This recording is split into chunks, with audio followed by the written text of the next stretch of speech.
بسم اللہ الرحمن الرحیم۔ السلام علیکم۔ پروگرام الکلام میں خوش آمدید۔ میں ہوں آپ کا میزبان محمد شعیب رضا۔ ناظرین کرام، پروگرام کے پہلے حصہ میں ہم قرآن کریم کی کچھ آیات کو سمجھنے کی کوشش کرتے ہیں اور دوسرے حصہ میں اپنے عہد کے نمائندہ سیاسی، سماجی، مذہبی موضوعات پر پیدا ہونے والے سوالات کے جوابات ایک نئے نقطہ نظر سے جاننے کی کوشش کرتے ہیں۔ حسب سابق ہمارے ساتھ شریک گفتگو ہیں جناب محمد امانت رسول صاحب۔ ہمارے ساتھ خوش آمدید، بہت شکریہ آپ کے وقت کا۔ میری معاونت کے لیے موجود ہے احمد بلال۔ تھینک یو سو مچ بلال۔ ناظرین کرام، آپ کی اسکرین پہ ہمارا واٹس ایپ نمبر آ رہا ہوگا، آپ اپنے سوالات ہمیں بھیج سکتے ہیں، ہم انشاءاللہ آپ کے سوالات کو ضرور ایڈریس کریں گے۔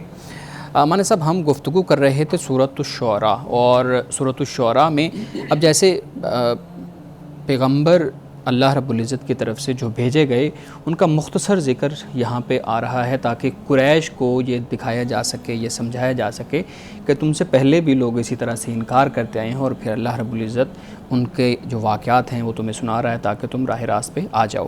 ہم غالباً حضرت لوط علیہ السلام پہ ہماری گفتگو چل رہی تھی، اپنی گفتگو کا آغاز کیجیے گا۔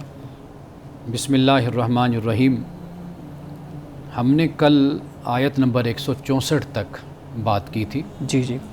حضرت لوط علیہ السلام کے بارے میں جو یہ تقریباً 4-5 آیات ہیں، ان میں وہی بات کہی گئی حضرت لوط علیہ السلام کے حوالے سے جو پہلے ہم پڑھ کر آئے، جو سابقہ حضرت جو ہود کے انبیاء تھے۔ حوالے سے، حضرت صالح علیہ السلام جی کے بالکل حوالے سے، صحیح۔ بالکل اسی طرح کہ یہ 4-5 آیات ہیں۔ اس کے بعد اب جو اس قوم میں بیماری پائی جاتی ہے، اب اس کا ذکر ہوتا ہے۔ صحیح۔ یعنی یہ اسی طرح ہیں کہ جیسے حضرت ہود کی، حضرت نوح کی، حضرت صالح علیہ السلام کی قوم میں جو خاص برائیاں، خرابیاں جس کی وہ عادی تھیں، ان کا ذکر کیا اور ان کو اس کے بارے میں متنبع کر دیا۔ تو یہاں پر حضرت لوط علیہ السلام کی قوم میں جو برائی پائی جاتی ہے وہ بالکل ایک علیحدہ قسم کی بیماری اور برائی ہے جو ان میں پائی جاتی ہے، اس کا ذکر اب قرآن مجید نے کیا ہے۔ صحیح۔ یعنی وہ کیا ہے؟ فرمایا کہ اتاتون الذکران من العالمین، کہ کیا تم دنیا والوں میں سے مردوں کے پاس جاتے ہو؟ اچھا، یہ حضرت لوط علیہ السلام اپنی قوم سے مخاطب ہے۔ ہاں جی۔ یعنی وہ قوم اپنی جو خواہش ہے، جنسی خواہش، اس کی تکمیل کے لیے یعنی مردوں کے پاس ہی اچھا جاتے یعنی تھے۔ اپنی ہی جنس کا انتخاب ہاں، کرتے ہیں۔ تو یہ ان میں ہومو سیکسولیٹی، اس کو آپ کہہ لیں، یہ آج ان کل میں یہ ٹرم استعمال ہوتی ہے۔ یہ ان میں ہم جنس پرستی، یہ ان میں عام تھی۔ صحیح۔ بلکہ قرآن مجید میں ایک اور مقام پر اللہ سبحانہ وتعالیٰ نے انکم لتاتون الرجال وتقطعون السبیل وتاتون فی نادیکم المنکر، 3 باتوں کو بیان کیا ہے۔ یعنی ایک تو ان میں یہ بات کہ مردوں کے پاس آنا، ہم جنس پرستی، دوسرا جو ان کے اندر تھا وہ راستوں کو کاٹنا۔ ہمارے کئی مفسرین کرام نے اس سے یہ مراد لیا ہے کہ جیسے ڈاکہ زنی کرتے ہیں، چوری کرتے ہیں، راہ زنی کرتے ہیں۔ اصل لفظ تو راہ زنی، نقب لگا کے جیسے بیٹھ راہ زنی، اچھا۔ راہ زنی یعنی یہ بہتر لفظ ہے کہ راستوں میں پہ لوٹنا لوگوں کو، وتقطعون السبیل۔ لیکن مولانا امین احسن اصلاحی نے اس کا جو ترجمہ کیا وہ کیا کہ فطرت کی جو راہ ہے اس کو کاٹنا۔ اچھا، یعنی انہوں نے جنسی تعلقات جنسی کی بات تعلقات کی ہے، کو۔ ٹھیک ہے۔ آگے جو کہا کہ وتاتون فی نادیکم المنکر، کہ بھئی سر عام بیٹھ کر مجلسوں میں اور محفلوں میں فحش باتیں، بدکاری، جس سے معلوم ہوتا ہے کہ یہ ان کی ثقافت بن گئی، ایک کلچر بن گیا، اور ایک یعنی عبادت بھی کرنی تو اس انداز سے کرنی، جیسے کعبۃ اللہ کا طواف کرتے تھے تو بالکل عریاں ہو کر، ننگے ہو کر وہ کرتے تھے، اور وہ کہتے تھے کہ بھئی یہ جو لباس ہم نے پہنا ہوا ہے یہ چونکہ ہم نے اپنا طواف سے پہلے پہنا ہوا تھا تو ہم نے کوئی گناہ بھی کیا ہوگا، کوئی فسق و فجور کے کام کیے ہوں گے، تو لہٰذا طواف ایک نیکی کا کام ہے، تو لہٰذا یہ ہم نے ننگے ہو کے کرنا ہے، تو ہمارے جسم پر کوئی لباس نہیں ہونا چاہیے۔ تو کئی دفعہ قومیں اس طرح کے بھی گمراہیوں میں مبتلا ہو جاتی ہیں۔ تو یہ بات کہ وتاتون فی نادیکم المنکر، کہ سر عام یعنی بدکاری، بے حیائی، اور جو یہ ہم جنس پرستی، یعنی اس بارے میں کوئی ان کو حیا اور شرم ان کے اندر نہیں پیدا ہوتی تھی کہ ہم یہ کیا کام کر رہے ہیں۔ ٹھیک ہے۔ اب دیکھیے اللہ پاک نے یہ فرمایا کہ وَتَذَرُونَ مَا خَلَقَ لَكُمْ رَبُّكُم مِّنْ أَزْوَاجِكُمْ، بل انتم قوم عادن، اور تمہارے رب نے تمہارے لیے ازواج کو پیدا کیا ہے، یعنی اسپاؤس جو ہے تمہارا جوڑا پیئر، وہ اللہ نے پیدا کیا ہے۔ واضح بات ہے کہ مرد کے لیے عورت ہے، عورت کے لیے مرد ہے، دوسری جنس دوسری جنس ہے، مخالف جنس ہے، تو یہ اللہ تعالیٰ نے یہاں پر بیان کیا۔ بل انتم قوم عادن، بلکہ تم حد سے گزر جانے والے لوگ ہو۔ یہ اب دیکھیے کہ جب ایک بری قوم ہوتی ہے نا، برا گروہ، اس میں یہ اس کی سب سے بڑی خرابی، یعنی جب وہ اپنے حد سے تجاوز کر لیتی ہے، اس میں سب سے بڑی خرابی یہ ہوتی ہے کہ جو اس کو سمجھانے والا ہوتا ہے نا، مصلح ہوتا ہے، وہ اسی کی جان کے دشمن بن جاتے ہیں۔ جو ناصح ہوتا ہے، جو داعی ہوتا ہے، مبلغ ہوتا ہے، بتانے والا ہوتا ہے، اسی کی جان کے دشمن بن جاتے ہیں۔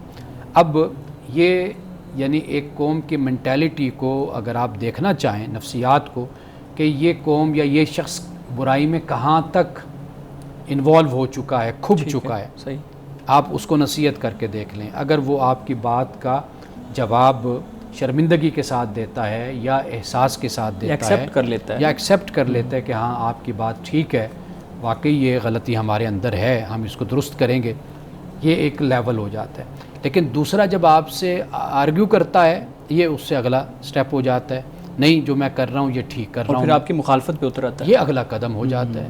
اس سے اگلا قدم پھر یہ ہوتا ہے کہ گریبان پکڑ لینا، مارنا اپنے داعی کو، مبلغ کو، ناصح کو، خیر خواہ کو، یہ اس سے اگلا پھر قدم ہو جاتا ہے۔ تو یہاں پر یہ آخری قدم کا ذکر، جیسے کینسر ہوتا ہے نا، اس کی 4-5 سٹیجز کہتے ہیں ہوتی ہیں، تو یہ ایسی سٹیج ہے کہ یہ ایک لحاظ سے لا علاج سٹیج بن جاتی ہے کہ اس کے بعد ریکوری نہیں ہو سکتی۔ یعنی اب حالت دیکھیے، لئن لم تنتہی یا لوط، کہا کہ اگر تو باز نہ آیا نا اے لوط۔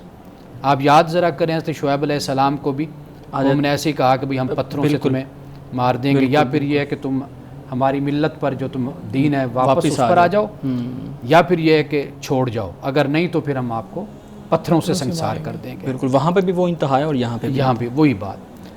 اب فرمائے یا لوط، اے لوط، اگر تو باز نہ آیا نا، لئن لم تنتہی لتکونن من المخرجین، تو پھر تم ضرور نکال دیے جاؤ گے۔ مرجومین کے بھی الفاظ آتے ہیں، یعنی رجم کر دیا جائے گا آپ کو، اچھا، سینٹینس ٹو ڈیتھ جس کو کہتے ہیں، یا سٹون ٹو ڈیتھ، یعنی پتھر کے ذریعے مار دیا جائے گا۔ تو یہاں پر یہ قال انی لعملکم من القالین، حضرت لوط علیہ السلام نے یہ فرمایا کہ میں تو تمہارے عمل سے بہت بیزار ہوں۔ قال یعنی بہت میرے اندر بیزاری ہے اور بہت ہی کراہت ہے مجھے، یعنی اس تمہارے اس عمل سے جو تم لوگ کر رہے ہو۔ صحیح۔ اب حضرت لوط علیہ السلام نے اللہ کی بارگاہ میں یہ پھر گزارش کی کہ ربی نجنی و اہلی مما یعملون، کہ اے میرے رب مجھے نجات دے اور میری اہل کو بھی نجات دے اس سے جو یہ لوگ کر رہے ہیں، جو ان کا کردار ہے، ان کے گناہ، تو اس سے نجات دے۔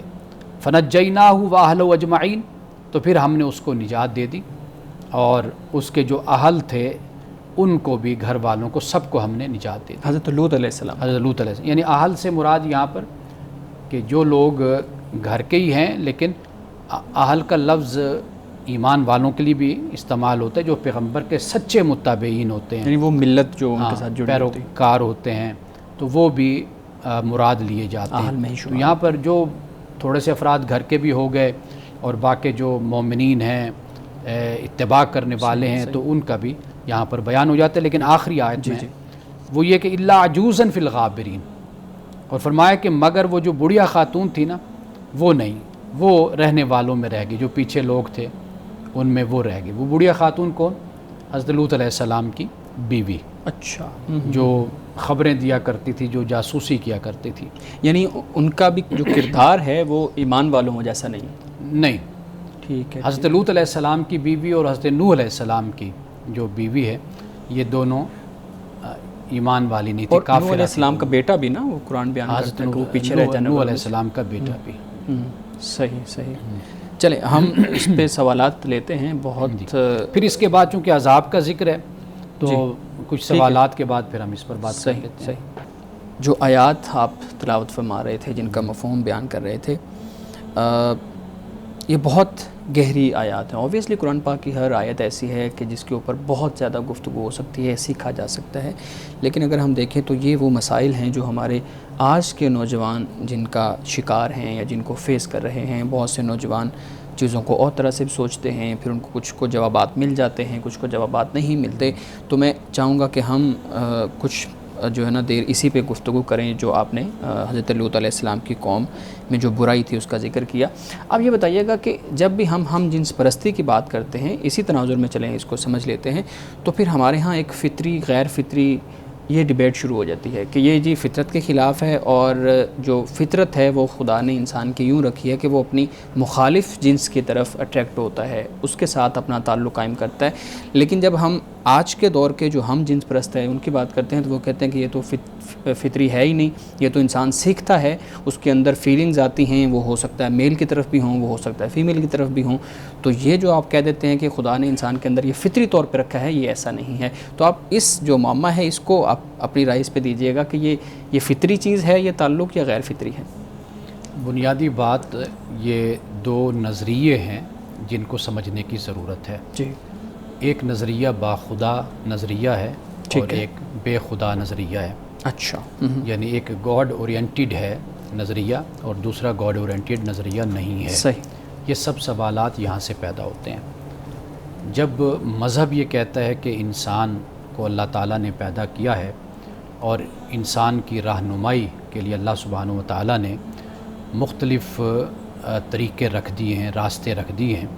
ایک طریقہ یہ ہے کہ اللہ سبحانہ و تعالیٰ نے انسان کے اندر ہی خیر اور شر کا شعور انسان کے اندر رکھا ہے. صحیح ہے. صحیح. جب مذہب یہ انسان کو کہتا ہے کہ اللہ سبحانہ و تعالیٰ پیدا کرنے والا ہے انسان کو, اور انسان کے لیے اللہ سبحانہ و تعالیٰ نے وحی کا انتظام کیا ہے. جی. یعنی 1,24,000 کم و بیش پیغمبر اس دنیا میں آئے, آدم سے لے کر محمد رسول اللہ صلی اللہ علیہ وسلم تک آئے. انسان کے لیے اللہ تعالیٰ نے پوری ایک رہنمائی مہیا کر دی. یہ ایک مذہب کا نظریہ ہے یا ایک مذہب کی فلسفی ہے, یہ مذہب اس کو بیان کرتا ہے, یا اس کو ورلڈ ویو آپ کہہ لیجئے. صحیح. دوسری بات جو ہے, جب ہم دوسرے نظریے کو دیکھتے ہیں, دوسری فلسفی کو دیکھتے ہیں, وہ بالکل خدا کا انکار کرتے ہیں, خدا کو نگیٹ کر دیتے ہیں. جب خدا چلا جاتا ہے بیچ میں سے تو پھر اس کے بعد انسان آزاد ہو جاتا ہے, اس کی اپنی مرضی, صرف اس کی اپنی مرضی ہے. یعنی پھر انسان کی تخلیق کا کوئی مقصد نہیں ہے, انسان کو کسی چیز کا کوئی پابند نہیں ہونا. انسان ایسے جیسے رولنگ سٹون ہوتا ہے کہ وہ اگر پہاڑ سے نیچے آ رہا ہے تو اس کی کوئی سمت متعین نہیں ہے کہ وہ کس طرف جائے گا. اور انسان کا پھر لیول اسی طرح ہو جاتا ہے کہ جس طرح ایک جانور کا, ایک حیوان کا, ایک بکری کا, ایک شیر کا, ایک چیتے کا جو لیول ہوتا ہے, پھر انسان کا وہ لیول ہو جاتا ہے. تو پھر یہاں سے پھر اس طرح کے سوالات پیدا ہونا شروع ہو جاتے ہیں جس کی طرف آپ نے بیان کیا ہے.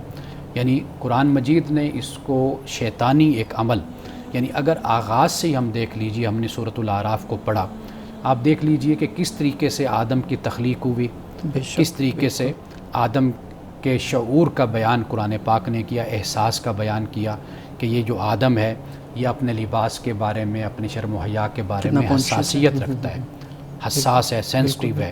یہ کس طرح اپنی شرم گاہوں کو چھپاتا ہے, کس طریقے سے لباس کا انتظام کرتا ہے. یہ سارا کچھ پہلے دن سے قرآن پاک نے بیان کر دیا کہ آدم نے اس کا اہتمام کیا اور اس کا انتظام کیا. وہ شرم و حیا کا تصور بھی بالکل کیا. اب یہ بنیاد ہے اسلامی تہذیب کی, آپ اس کو کہہ لیجئے, اسلامی نظریے کی کہہ لیجئے, مذہب کی کہہ لیجئے. اب اس کے مقابل واضح بات ہے کہ جو لوگ خدا کا انکار کرتے ہیں یا خدا کو نہیں مانتے یا مذہب کو نہیں مانتے, وہ اس طرح کے سوالات اٹھائیں گے, یا پھر یہ کہ ان کا بنیادی طور پر نظریہ یہی ہے کہ ہم جس طرف جاتے ہیں اس طرف جانا ہمارا حق ہے.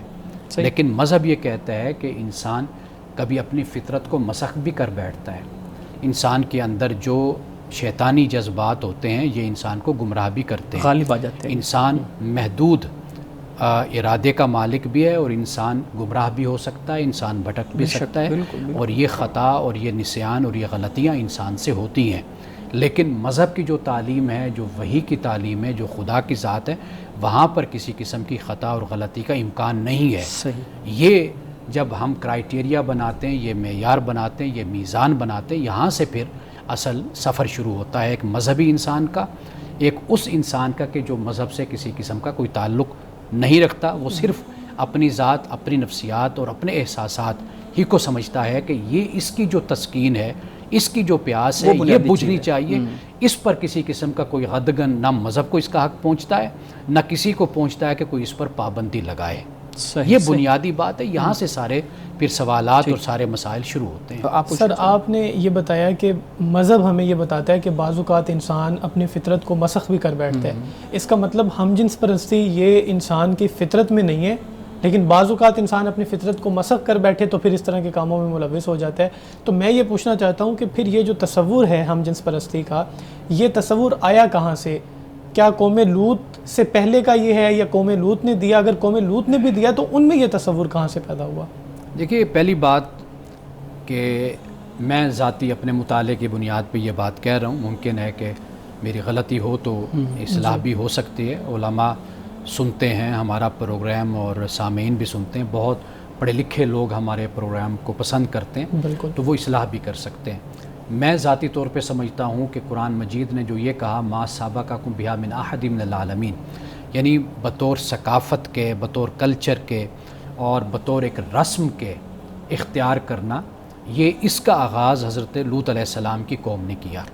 ممکن ہے کہ اس سے پہلے فرداً انفرادی طور پر کوئی فرد اس میں مبتلا ہوتا ہو، لیکن باقاعدہ طور پر ایک قوم ایک منظم طریقے سے اس عادت میں ملوث ہو کر اور اس کو باقاعدہ طور پر لیجیٹیمائز جس کو ہم کہتے ہیں یا لیگلائز کر کے ایک گناہ یہ کرتی تھی، تو یہ حضرت لوط علیہ السلام کی قوم سے ہی ہمیں معلوم ہوتا ہے۔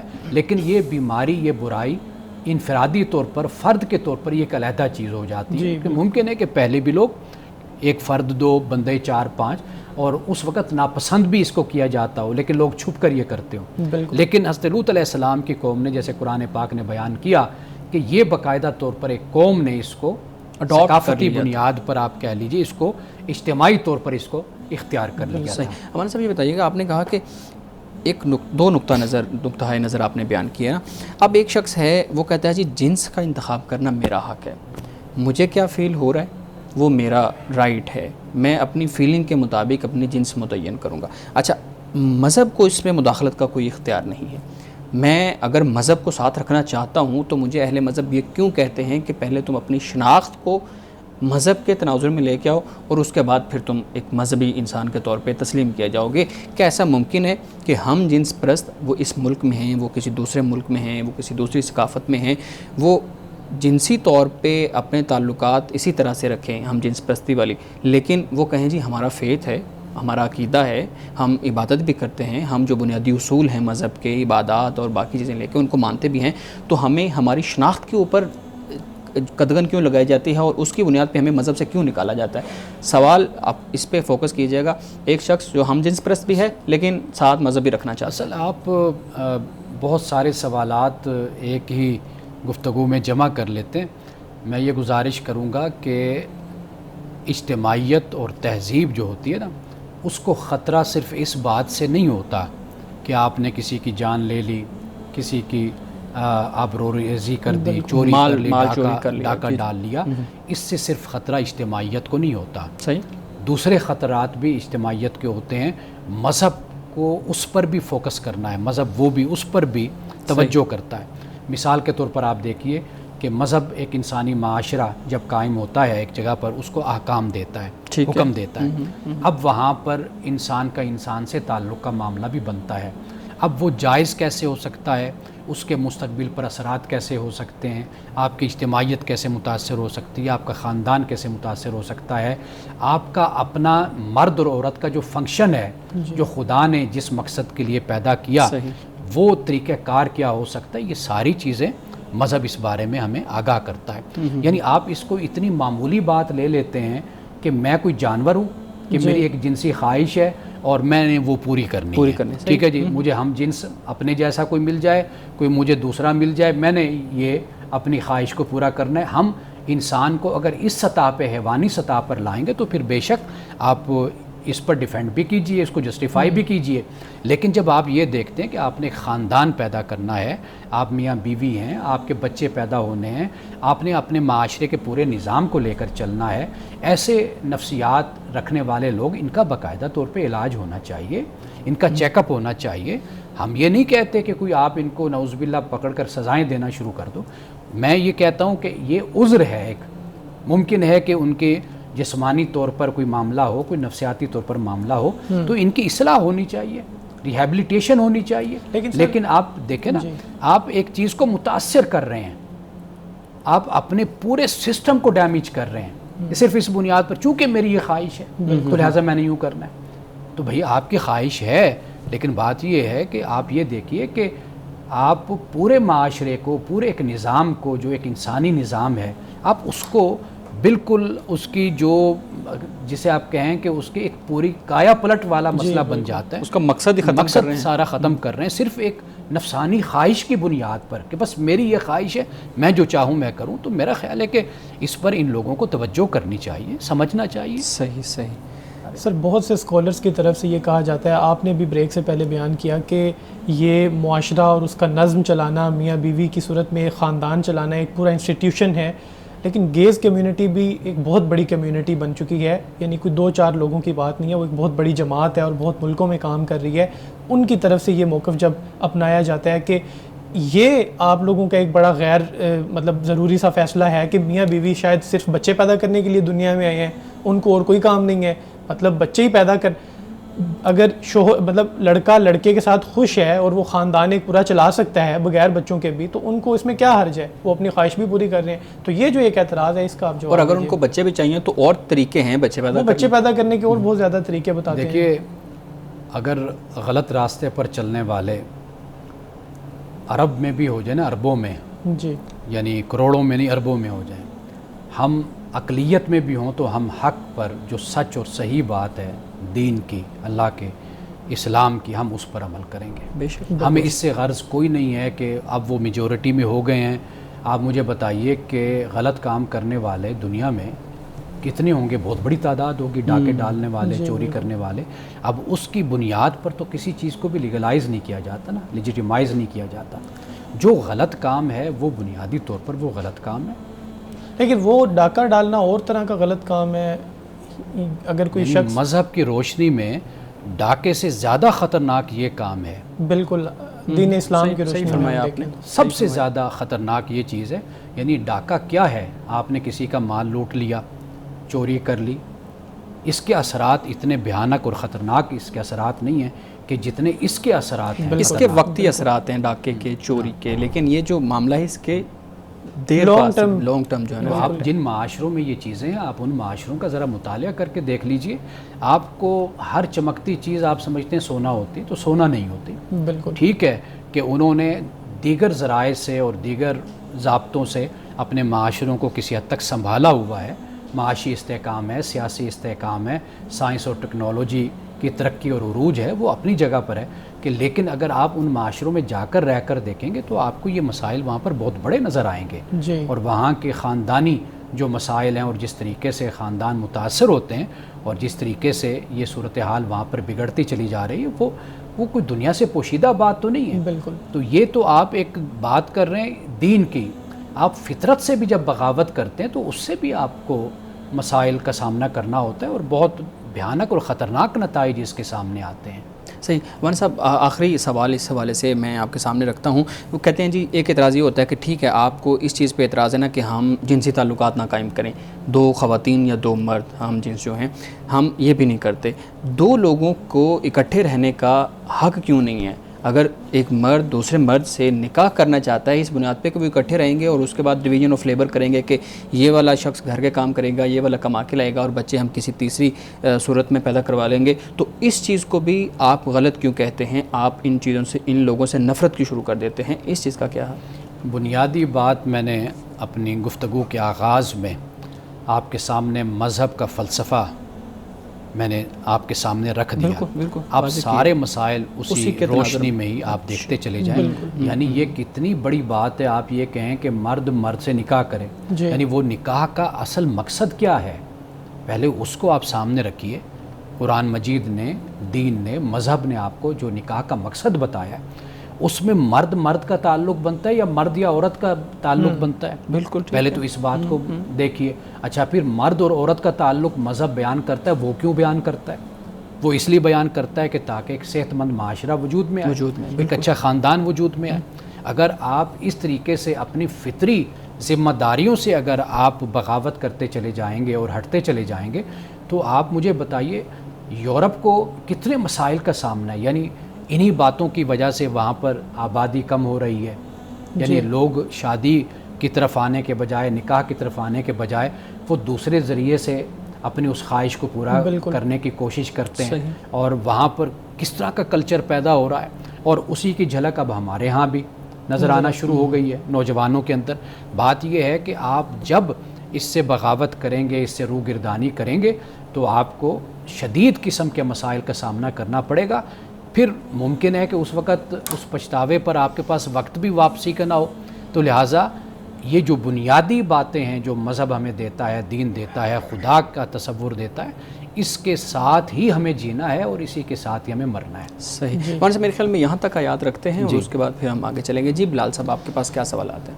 جی سر، کیا موقف ہے آپ کا جو لڑکیاں بغیر محرم کے یونیورسٹی یا کالج کے ٹرپس پہ چلی جاتی ہیں بہت دور، 10 دن کے لیے، 5 دن کے لیے، کیا یہ درست عمل ہے؟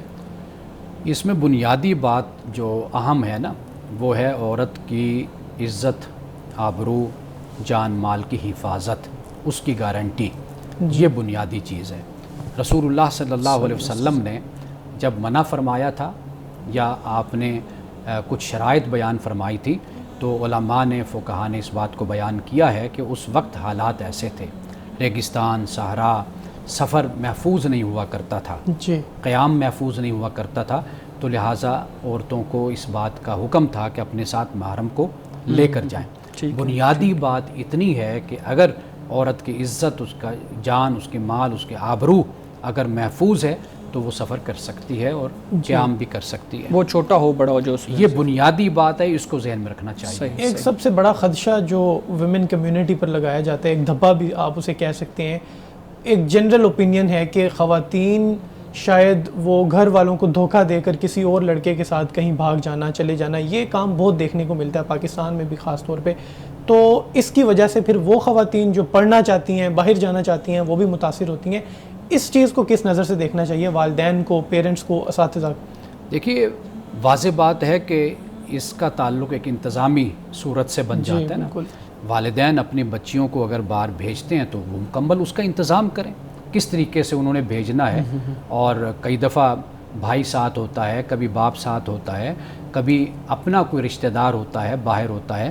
تو یہ تو معاملات ہوتے ہیں انتظامی معاملات کو ہمیشہ انسان دیکھتا ہے، اس کے نفع اور نقصان کو دیکھتا ہے، خدشات کو دیکھتا ہے، خطرات کو دیکھتا ہے، اس کے مطابق پھر فیصلہ کرتا ہے. کچھ سکولرز اپنی تقریروں میں شادی کو بہت زیادہ انکریج کرتے ہیں کہ شادی آپ ہر صورت میں کریں، آپ بالغ ہو گئے ہیں، آپ کی عمر بڑھتی جا رہی ہے، ماں باپ نہیں مانتے، آپ خود کریں.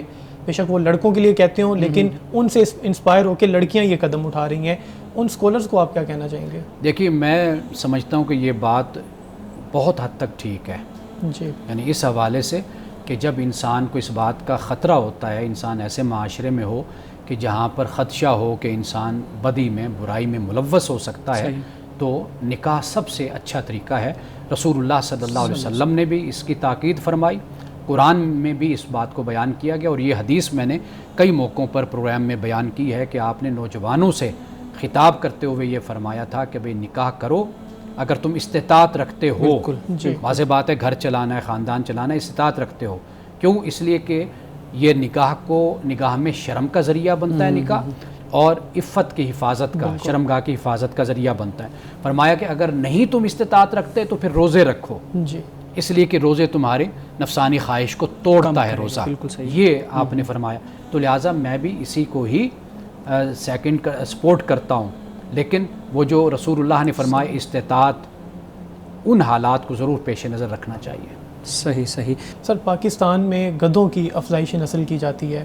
ایک اسلامی ملک میں گدھے کی افزائش کرنا، اس کی خال اور گوشت بیچنا کیا یہ اسلامی ملک کے لیے درست ہے؟ گزشتہ دنوں ہنگامہ بھی برپا ہوا جس میں بہت زیادہ گدھے کا گوشت برآمد ہوا اور ایک بہت زیادہ ہائپ کریٹ کر دی گئی، اس بارے میں آپ وضاحت کیجیے گا۔